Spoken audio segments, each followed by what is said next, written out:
avec l'accès direct, si vous mettez en place ce parcours en binôme avec un médecin généraliste, les patients viendront vous voir directement. Il n'y aura donc plus de prescription particulière faite habituellement par le médecin pour envoyer les patients pour une prise en charge kinésithérapique. Ça veut donc dire que vous, en tant que kiné, vous n'avez pas un diagnostic médical à réaliser. Le diagnostic médical reste toujours réalisé par le médecin généraliste. Par contre, vous aurez à faire un diagnostic qui vise à différencier quels sont les patients qui relèvent de vos compétences et que vous jugerez donc adaptés pour qu'ils reçoivent une prise en charge kiné, ou ceux qui doivent être réorientés vers un médecin généraliste parce qu'ils ne relèveraient pas de vos compétences. Là, vous pourriez me dire,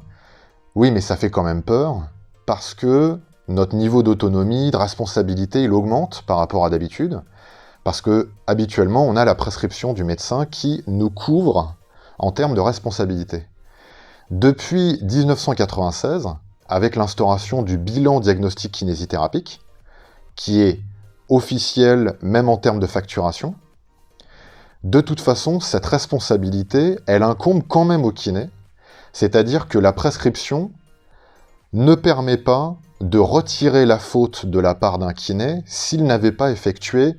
les traitements adaptés pour un patient. Donc dans tous les cas, et ce depuis 1996, le kiné est responsable de ses actes. Donc au final, l'accès direct, ça ne change rien de particulier pour nous.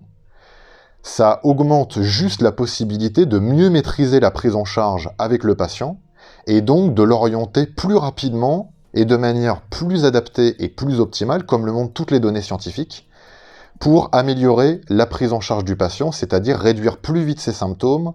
réduire plus vite le risque d'un accident de travail, d'une maladie professionnelle, et plus rapidement le remettre sur pied pour qu'il puisse reprendre une vie quotidienne.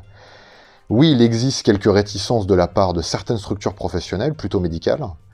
mais on voit bien aujourd'hui que toute la littérature qui existe sur l'efficacité et l'impact de l'accès direct sur nos prises en charge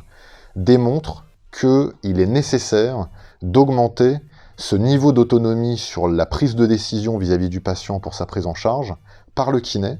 et non pas par le médecin généraliste pour divers troubles musculo-squelettiques, dont le traumatisme de la cheville et la lombalgie aiguë qui nous concernent.